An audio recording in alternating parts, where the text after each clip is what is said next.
अस्सलाम वालेकुम दोस्तों, कैसे हो आप सब। उम्मीद है आप सब ठीक होंगे, खुश होंगे और मज़े में होंगे। दोस्तों, आप अगर यूरोप यानी किसी भी कंट्री में जाना चाहते हैं, अमेरिका, जर्मनी, कनाडा, किसी भी गल्फ़ कंट्री में, ऐसे कंट्री में जाना चाहते हैं तो ये वीडियो आपके लिए है। इस वीडियो में मैं आपको बताऊंगा आसान तरीके से, बिल्कुल इजी तरीके से। ना आपको डंकी लगाने की ज़रूरत है, ना आपको एजेंट को 70-80 लाख रुपए देने की ज़रूरत है, ना आपको इतनी मुश्किलात का सामना करना पड़ेगा। आप आसान तरीके से और लीगल तरीके से आप कनाडा भी जा सकते हैं, अमेरिका भी जा सकते हैं, जर्मनी भी जा सकते हैं। तो दोस्तों, इस वीडियो को आखिर तक जरूर देखें और अगर आप हमारे चैनल पे नए हैं तो हमारे चैनल को सब्सक्राइब जरूर करें। देखिए दोस्तों, आसान तरीका, सबसे लीगल तरीका मैं आपको बता रहा हूँ। आपने करना क्या है, या तो आपने दुबई का वीजा ले लेना है या आपने सऊदी अरब का वीजा ले लेना है। और दुबई का वीज़ा आपको थोड़ा सस्ता पड़ेगा, लेकिन तो सऊदी का वीज़ा उसके निस्बत थोड़ा सा महंगा पड़ेगा। लेकिन आपने सऊदी का वीज़ा लेना है, मैं आपको सजेस्ट करता हूं कि आपने सऊदी का वीज़ा लेना है। उसके बाद आप क्या करोगे, सऊदी का वीज़ा लोगे तो वो आपको तकरीबन पाकिस्तानी 8-10 लाख रुपए में मिल जाएगा। और इंडियन करेंसी की बात करें तो तकरीबन 3-4 से लेकर 5 लाख तक आपको वीज़ा आसानी से मिल जाएगा, जिसको हम आज़ाद वीज़ा बोलते हैं। आज़ाद वीज़ा लेकर आपने यहाँ आ जाना है। आज़ाद वीज़ा कैसे लेना है उसके लिए भी मैंने ऑलरेडी बहुत सारे वीडियो बनाए हुए हैं। आज़ाद वीज़ा लेके आप यहाँ पे आ जाएंगे सऊदी अरब में, तो उससे होगा क्या, उससे ये होगा कि यहाँ पे सऊदी अरब से अगर आप अप्लाई करते हैं उसके लिए, किसी भी गल्फ़ कंट्री के लिए, जर्मनी, अमेरिका या किसी भी गल्फ़ कंट्री के लिए, तो आप इजीली यानी यहाँ से जा सकते हैं। यहाँ पे आपको अगर आप इंटरव्यू देना चाहते हैं तो वो भी आपको तकरीबन 1-2 महीने में आपको यानी बुलाया जाएगा। पाकिस्तान या इंडिया या बांग्लादेश में ऐसा होता है कि महीनों लग जाते हैं भाई, कोई बुलाता ही नहीं है, इंटरव्यू लेता ही नहीं है। बस फिर क्या होता है कि भाई डंकी लगाकर लोग जाते हैं किसी गल्फ़ कंट्री में। अच्छा, सऊदी अरब में आने के बाद आपको जो है ना 1-2 महीने में वीज़ा मिल जाएगा। तो किसी को यानी 2-3 महीने लग भी सकते हैं। तो ये ना उसके हाथ में है, कफील के हाथ में, ना ही उसके हाथ में जिसने आपको वीज़ा दिया है। तो जल्दी ना किया करें। और काफ़ी लोग क्या करते हैं कि यहाँ पे आने के बाद बहुत जल्दी करते हैं, भाई हमें अभी के अभी जो है ना हाथ में वीज़ा चाहिए। तो ऐसा नहीं होता है, यहाँ पे लेट भी हो सकता है, ये ऊपर से हुकूमत के हाथ में होता है। अगर जिसने आपको वीज़ा दिया है वो बंदा जो है ना लीगल है, वो बंदा रियल है, सच्चा है, आपके पास अच्छा है, तो आपको टेंशन लेने की ज़रूरत नहीं। जिसने आपको वीज़ा दिया है आपको टेंशन लेने की कोई ज़रूरत नहीं। अच्छा, सऊदी अरब का वीज़ा लेने के बाद 1 महीने आओ यहाँ पे, मक्का मदीना करो और यहाँ पे शिफ्ट हो जाओ। अब शिफ्ट के लिए आपके पास यहाँ रियाद चले जाओ या आप जिद्दा में जो है ना शिफ्ट हो जाओ। तो आप जिद्दा में जो है ना काम भी कर सकते हो। हाँ, काम भी कर सकते हो, कोई मुश्किल वाली बात नहीं। अगर आपके पास कोई स्किल है, अगर नहीं भी है तो भी यार आप जो है ना लेबर का काम भी कर सकते हो। अगर आपके पास कोई स्किल है, लाइक आप इंजीनियर हो या आप प्लम्बर हो, कोई काम आप जानते हो तो वो भी आप कर सकते हो। अच्छा, यहाँ पे आने के बाद आपको वीज़ा भी मिल गया, आपको जो है ना आपने उम्रा भी कर लिया, आपने मदीना भी, मक्का भी कर लिया। तो आपने क्या करना है, आपके पास अगर इन्वेस्टमेंट है तो और भी बहुत अच्छा है। आप जो है ना ऐसा करें कि अल राजी का यानी कोई भी किसी भी बैंक का आप अकाउंट बना लें। 10 मिनट में आप बना लेंगे ऑनलाइन, जो है ना 10 मिनट में आपका अकाउंट बन जाएगा। तो मैं आपको सजेस्ट करता हूं कि आप अल राजी का बनाएं, क्योंकि ये पॉपुलर भी है और ये सेफ भी है।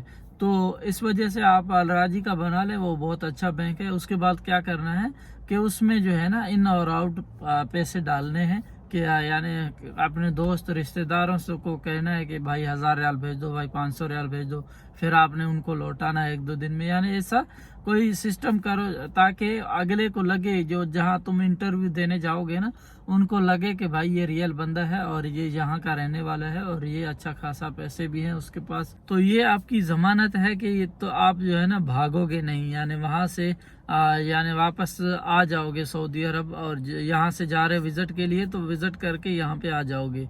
तो ये आपने काम सबसे पहले करना है। और अगर आपके पास 20,000, 30,000, 40,000 रियाल है कैश पड़ा हुआ है तो आप अपने बैंक में रख लो। ये इन्वेस्ट नहीं करना, कहीं पे किसी को देना नहीं है, अपने बैंक में ही रखना है, सिर्फ शो कराने के लिए कि भाई मेरे पास इतना पैसा है और मैं घूमने जा रहा हूँ इतने महीने के लिए, तो मैं वापस आ जाऊंगा, या इतने दिन के लिए जा रहा हूँ। तो ये सिर्फ खाली शो कराना होता है। अगर आपके पास पैसे पड़े हुए हैं तो आपने वो लेके आने हैं और अपने अकाउंट में ट्रांसफर कर देने हैं। अच्छा, उसके बाद क्या करना है कि आपने एक फॉर्म फिल करना है जिद्दा या रियाज में, इन 2 सिटी ऐसे हैं जहाँ पे आप इंटरव्यू देने जा सकते हो।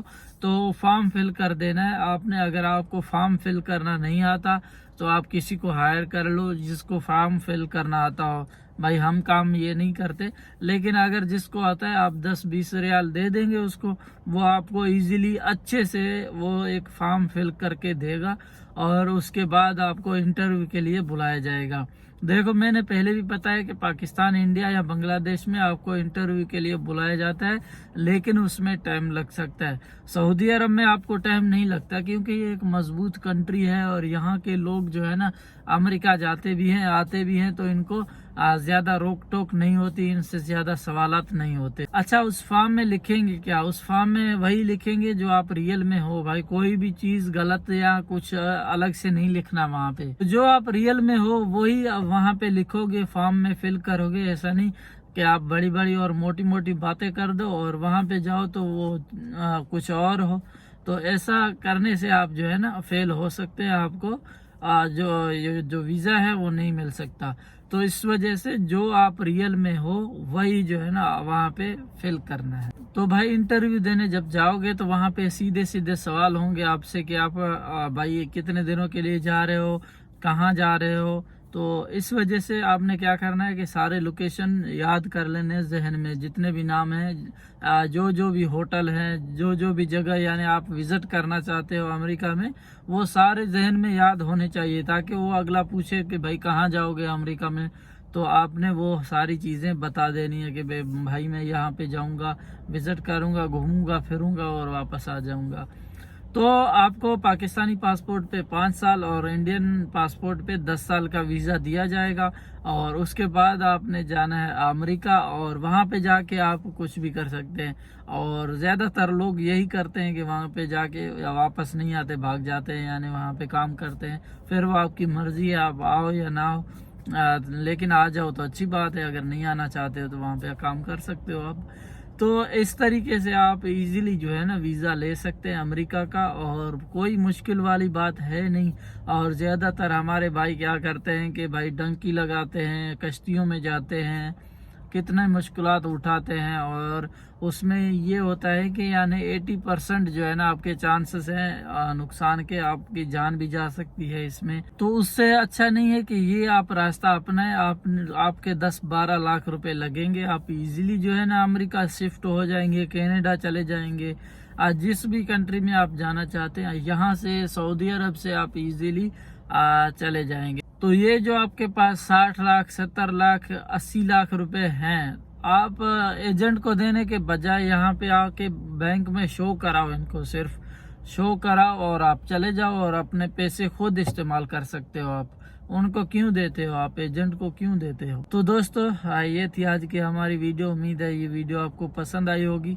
इस वीडियो को लाइक करो, हमारे चैनल को सब्सक्राइब करो। तो मिलते हैं दोस्तों नेक्स्ट वीडियो में। अपना बहुत सारा ख्याल रखें। अल्लाह हाफिज।